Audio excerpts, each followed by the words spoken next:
Hello everyone, my name is Eli Zenhari and I'm an MFA candidate in the Interactive Design Media program. In this video walkthrough, I would like to introduce the rough visual component for my final MFA thesis project that addresses student learning through a customized interactive application for hybrid beginning photography classes. I would first like to argue that the conventional simulators and online instructional methods fall short in delivering higher order learning. As my proposed solution, I would suggest that by utilizing direct manipulation with real-time feedback, a learner can better synthesize cause and effect relationships and thus bridge the gap between abstract concepts and the theory behind those concepts. I would like to take a moment here to mention that this is a very rough wireframe presentation of my prototype application. And based on the user feedback results and feedbacks,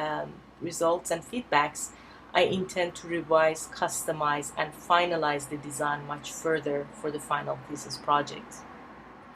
I would also like to mention that after finalizing my application based on the testing results and feedbacks, I would like to eventually create an app for this application.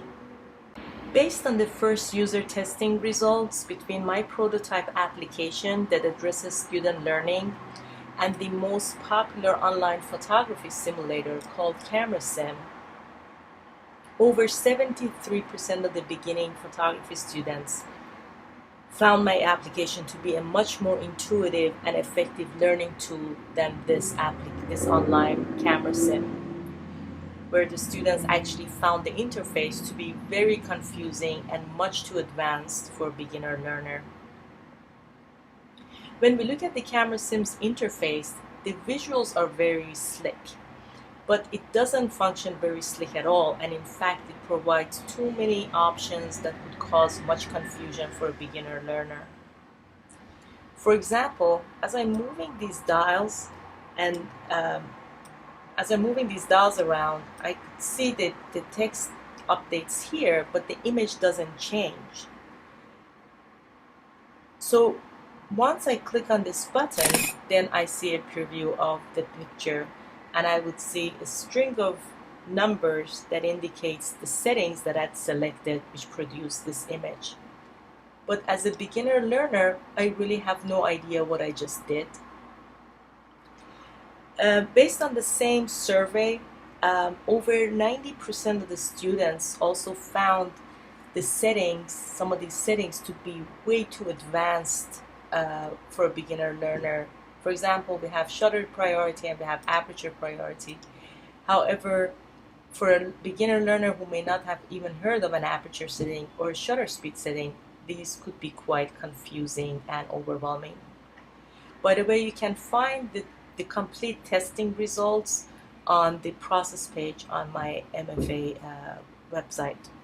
So at best, these simulators are fun to play with, but they don't really provide a context for the learner as to what they're learning and why they're learning it. Another very popular website is PhotoNet, where you can find massive amount of information on everything about photography. Well, again, this website could be very useful for a seasoned photographer. However, it could be extremely overwhelming for a beginner photography student. What makes my proposed solution a much more powerful application as a learning tool than the available standalone online simulators and textual photography websites is that it deconstructs the major camera controllers into easily digestible parts for a beginner learner. Through direct manipulation that provides an immediate visual feedback, the learner can better connect the abstract photography concepts with the theory behind those concepts. For example, in this low-fidelity prototype, we have 4 major sections: aperture setting, shutter speed setting, film speed setting, and exposure compensation setting. We also have a preview window. We have an original image window and we have a manipulated image window, which based on the user's or the learner's selection, basically it updates to show the image next to the original image.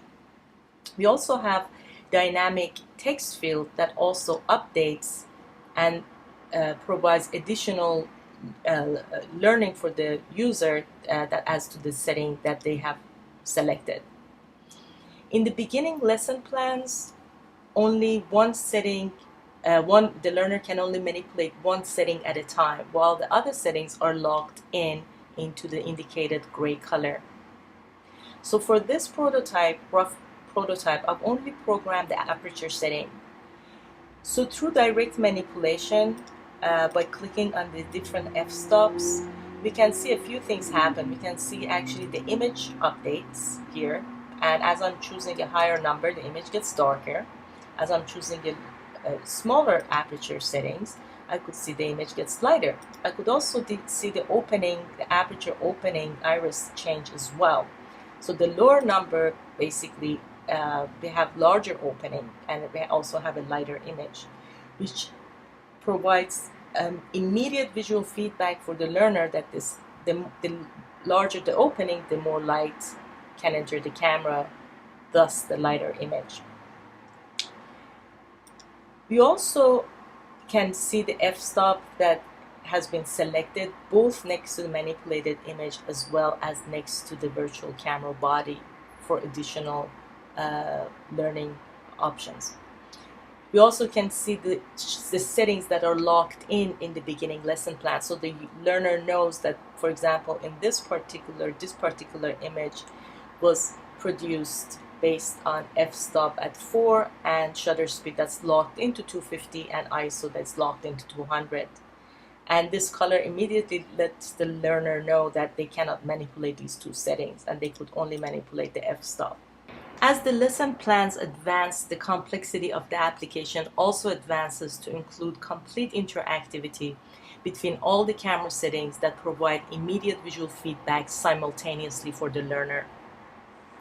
In conclusion, I would like to say that by empowering the learner to actively participate in the process of discovery through self-directed learning, he or she has the opportunity to fully understand the major camera functionalities so that they could more effectively visualize, conceptualize, and materialize their unique ideas and vision in the context of what they're learning and why they're learning it.